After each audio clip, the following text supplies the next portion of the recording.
¿Cuál es la situación actual dentro de Cataluña en este momento? ¿Está sembrada de lazos y de cruces? ¿Hay mucha enemistad entre ambos grupos? ¿Realmente es tan exagerado como a veces lo podemos ver en los medios o en la red? A ver, la sociedad catalana es una sociedad muy plural y además, y afortunadamente en su gran mayoría ha evitado hasta ahora el conflicto más agresivo. Los catalanes somos 7 millones de personas y la convivencia en general sigue funcionando. Es cierto que los dos ámbitos políticos tienden a separarse y esto tiene una cierta proyección social. Simplificando mucho, la mayoría de los ciudadanos de 4 apellidos catalanes, para entendernos, y que en casa hablan catalán, estamos hablando de un 70%, han optado por el independentismo. El 70% de los nuevos catalanes, los que tienen 1, 2 o ningún apellido catalán, tienen 1, 2 o los 4 apellidos castellanos y tienen el castellano como lengua habitual en casa, no son independentistas. Encontramos independentistas y no independentistas en los dos ámbitos, pero lo que más me preocupa es la fractura étnica, la fractura entre viejos catalanes y nuevos catalanes. Esto se está empezando a perfilar. Yo creo que deseo que no se consolide.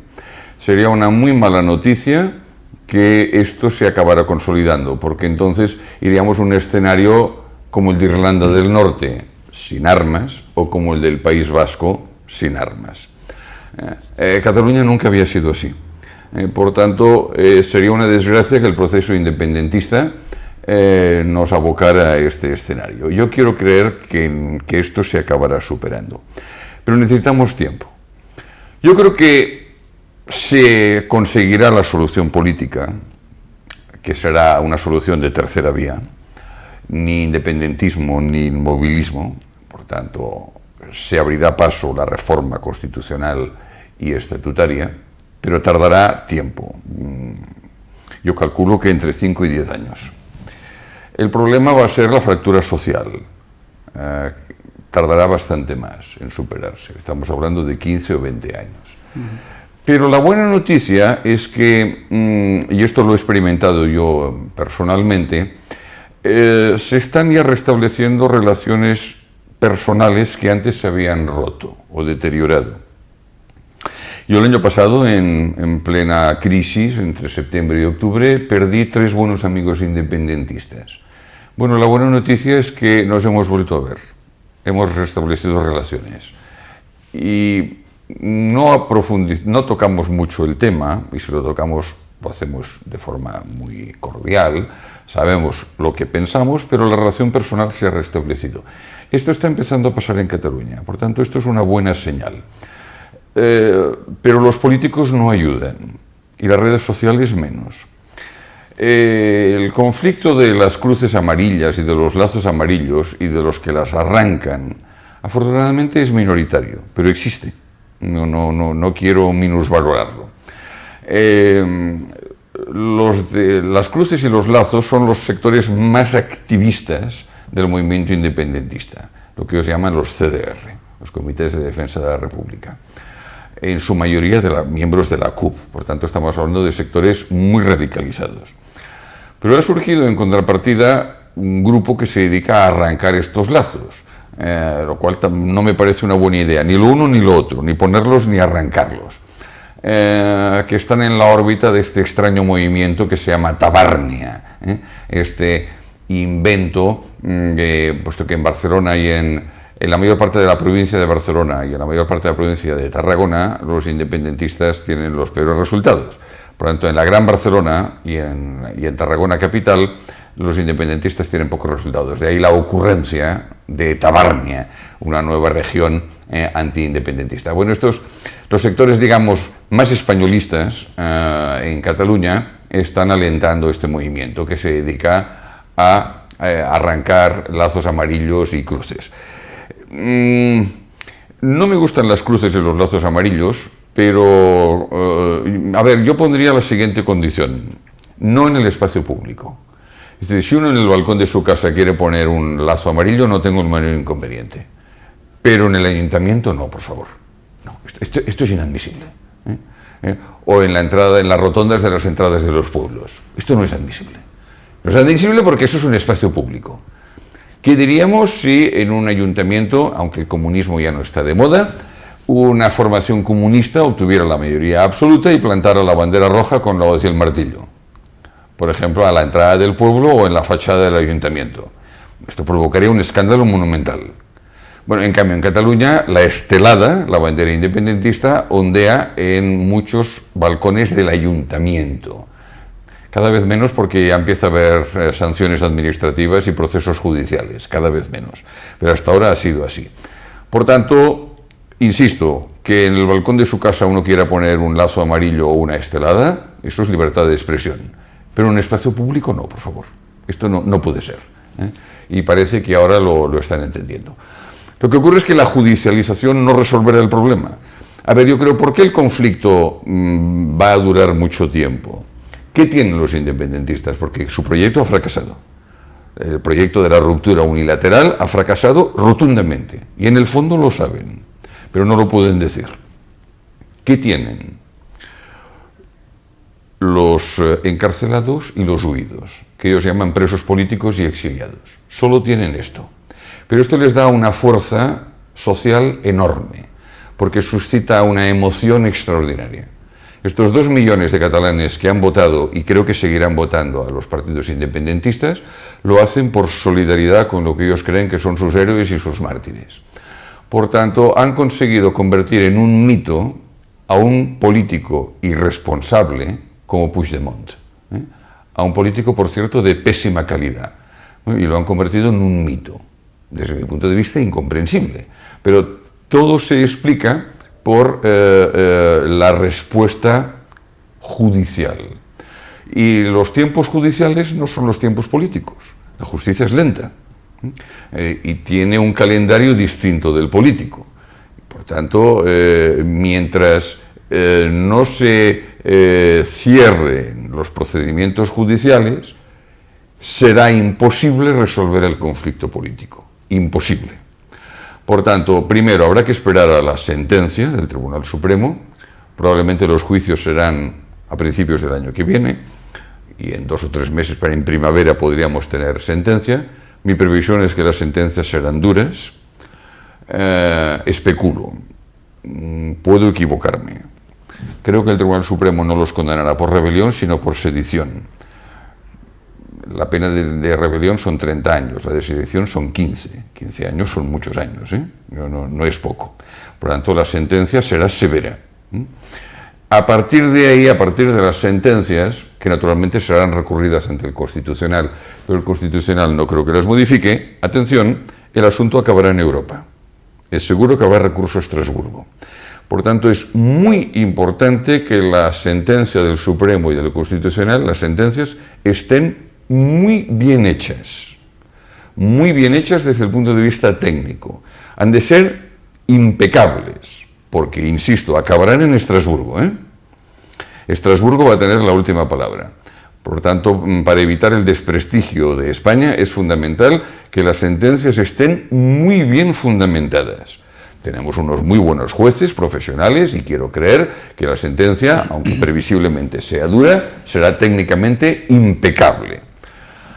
A partir de ahí, pero todo esto nos puede llevar un año, de aquí a Estrasburgo, un año si no más. A partir de aquí los independentistas entonces asumirán públicamente que la vía de la unilateralidad no se puede volver a repetir. Y entonces a partir de ahí es cuando creo se abrirá la fase de la negociación política. Ahora habrá tanteos. Es posible además que tengamos elecciones anticipadas, tanto en Cataluña, Torra ya lo está barajando, entre octubre y noviembre, como en España, en el conjunto de España. No sé si Pedro Sánchez va a conseguir acabar la legislatura, los 2 años que le quedan. No lo creo, lo veo muy difícil. A lo mejor lo consigue. Pero el año que viene tenemos elecciones municipales y autonómicas ordinarias. Por tanto, vamos a asistir de nuevo a un ciclo electoral muy intenso, paralelo al judicial, a los procesos judiciales. Por tanto, procesos electorales y procesos judiciales se van a interferir, pero van a hacer muy complicado llegar a un acuerdo político duradero.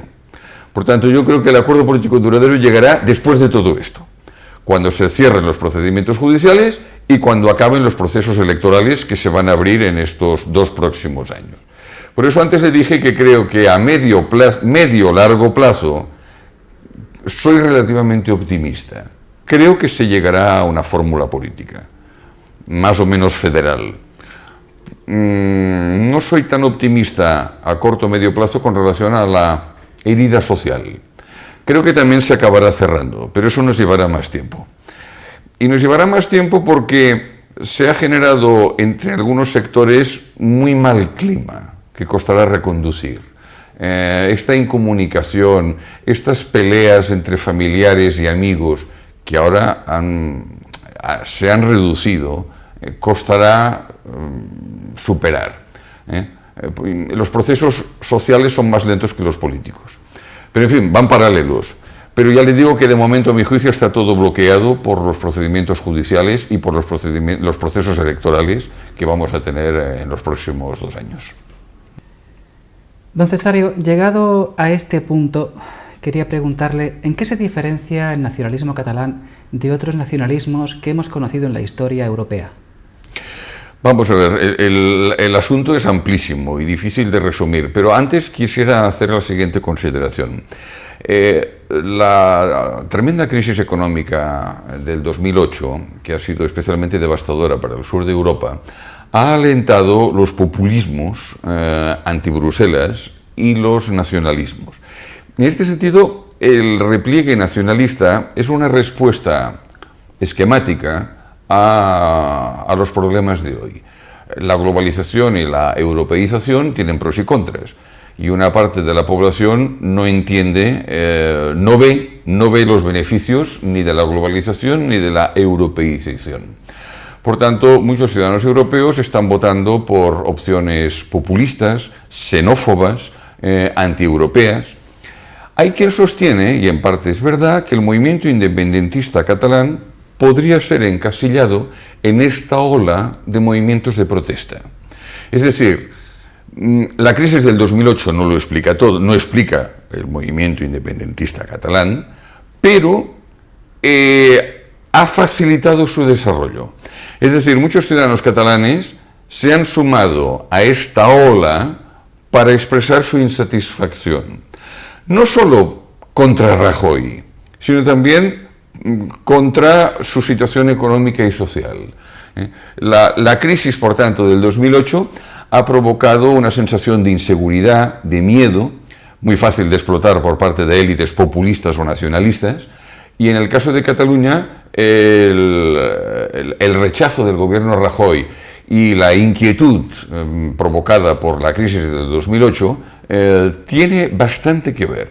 Insisto, no se puede reducir el movimiento independentista catalán a un fenómeno de la crisis del 2008. No hay una relación de causa-efecto. La crisis del 2008 no ha provocado el movimiento independentista catalán, pero ha ayudado a su desarrollo. Muchos catalanes afectados por la crisis se han sumado a esta ola de indignación y protesta porque han creído encontrar un vehículo para manifestar sus inquietudes. En otras palabras, el movimiento independentista expresa muchas cosas. Vayamos a la cuestión del nacionalismo. El problema que históricamente ha tenido el Estado-Nación en España es que, y no es un caso único, pero en el caso español es muy evidente, no se ha configurado bien. Es decir, el Estado-Nación español a lo largo del siglo XIX no pudo consolidarse como Estado-Nación liberal. Digámoslo de otra manera más sencilla, la Revolución Liberal en España fracasó. El hundimiento de la Constitución de Cádiz, el hundimiento de la Pepa, fue catastrófico. Si la Constitución de 1812 se hubiera consolidado, hubiéramos tenido un Estado liberal. Por tanto, fue una desgracia histórica para España que la Pepa fuera liquidada por el absolutismo. A partir de ahí se van a suceder golpes de Estado, guerras civiles, las carlistadas, alternancias de derechas conservadoras y reaccionarias e izquierdas liberales, cada una con su propio proyecto constitucional que no se consolidarán, y así sucesivamente. Por lo tanto, la historia constitucional de España ha sido la historia de un gran fracaso, de un enorme fracaso, a la hora de configurar un Estado-nación liberal democrático. El gran momento fue la Segunda República, pero la coyuntura no podía ser peor. Se intentó construir, como en Alemania en los años 20, una democracia sin demócratas. Y por tanto la democracia fue destruida en Alemania en el año 33 y en España después de 3 espantosos años de guerra civil. Por tanto, el Estado-nación liberal fue imposible. Por fin, la Constitución de 1978 lo ha hecho posible. Un milagro. Llevamos 40 años de democracia liberal, con una monarquía parlamentaria excelente y descentralizada. Hasta ahora, el consenso de la mayoría de los catalanistas hacia el proyecto constitucional español era alto. Todo se rompió a partir de la desgraciada sentencia del Estatuto. Bueno, ¿qué significa esto? Que la tradición del nacionalismo catalán ha sido una tradición no radical y no violenta. Por tanto, ha predominado un nacionalismo antes cívico que étnico, y un nacionalismo que quería insertarse en España. Era una España diferente, era una España respetuosa de las identidades, era una España democrática y autonomista. El movimiento catalanista históricamente fue liderado por la derecha no ultra, estoy hablando de la Liga de Prat de la Riba y de Cambó, y en la Segunda República el nacionalismo fue liderado por Esquerra Republicana de Macià y Companys. Dos partidos que defendieron una concepción antes cívica que étnica de la nación, y los dos con vocación de permanecer en España. La Liga defendió un proyecto de autonomías para España, por eso defendió la mancomunidad, y Esquerra Republicana defendió un modelo federal o semifederal para el conjunto de España. Por tanto, el nacionalismo catalán ha sido un nacionalismo conservador o liberal, pero no secesionista y no radical. Siempre ha habido pequeñas minorías, pero han sido pequeñas minorías. Ya en democracia, a partir del año 78, Jordi Pujol, que fue el gran líder del catalanismo del centro-derecha, optó claramente por esta opción, la opción de un catalanismo integrador, teóricamente respetuoso de cualquier identidad y sin una base étnica. Jordi Pujol acuñó la célebre frase, que yo compro de inmediato: es catalán el que vive y trabaja en Cataluña. Punto final. Por tanto, no hay que ser católico, no hay que hablar catalán, no hay que ser blanco. Magnífico. Esa es la concepción cívica de la nación. Es catalán quien vive y trabaja en Cataluña. Sea budista, sea musulmán, sea católico, sea blanco, negro o amarillo, sea de derechas o de izquierdas. Fantástico. Por tanto, la tradición del nacionalismo catalán es una tradición cívica, no étnica. Bueno, esto ahora está empezando a erosionarse. Todavía, digamos, predomina el nacionalismo cívico, pero ya están empezando a aparecer sectores fanatizados, muy minoritarios, que consideran que para ser auténticamente catalán has de ser independentista. Si no eres independentista, eres un fascista o estás al servicio del imperialismo español. Por tanto, esta tesis, que me parece intolerable de los sectores más fanáticos, los carrers serán siempre nostres, las calles serán siempre nuestras. ¿Cómo? ¿He oído bien? Fray Iribarne decía, la calle es mía. Bueno, esto es un planteamiento totalitario. La calle es de todos. No puede ser ni suya, ni mía, ni nuestra, porque eso es excluyente. Por tanto, estas tesis de los sectores más fanatizados del independentismo son inquietantes. Todavía son minoritarias, pero podrían seguir creciendo. ¿De qué me quejo? De que el independentismo pragmático no las corte de cuajo, no las desautoriza, o lo dice con la boca muy pequeña, porque como estamos en una situación todavía de combate, no podemos desautorizar a los nuestros, aunque se pasen 10 pueblos. De esto me quejo. Yo no he oído muchas voces que sean dentro del campo independentista que atajen estas declaraciones.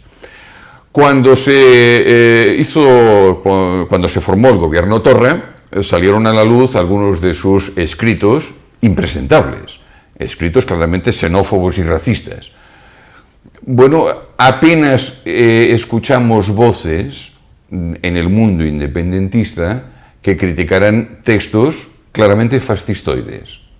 Es que la CUP, que se considera de extrema izquierda, no tiene nada que decir ante textos que tienen un claro sabor fascistoide. No tiene nada que decir, por lo visto no, porque la CUP se abstuvo y permitió que Torra fuera presidente de la Generalitat.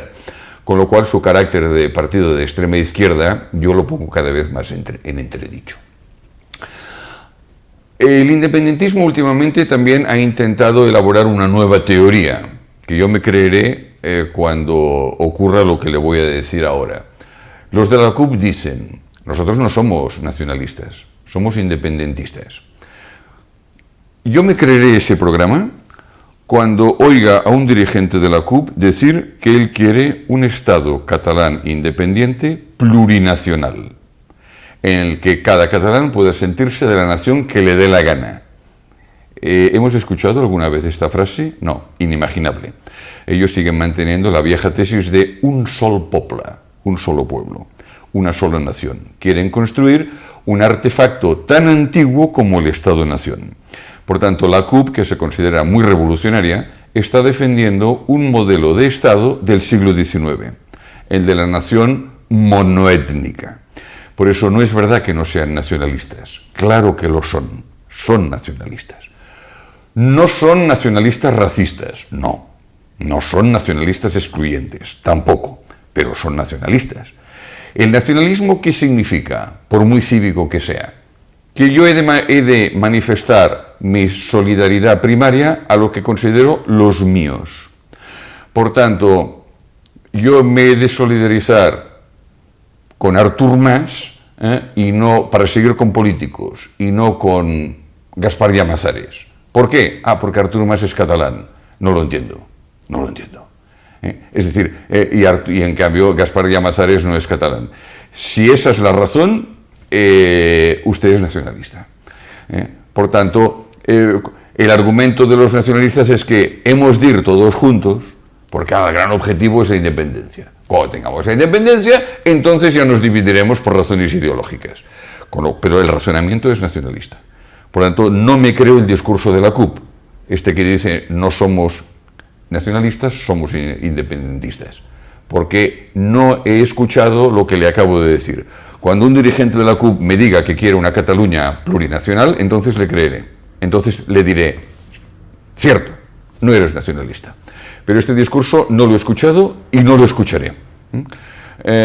Porque predomina todavía el viejo concepto del siglo XIX de la nación étnica. Esto no se puede decir públicamente, pero en el fondo se está pensando cuando se dice los míos, se está pensando en una nación étnica.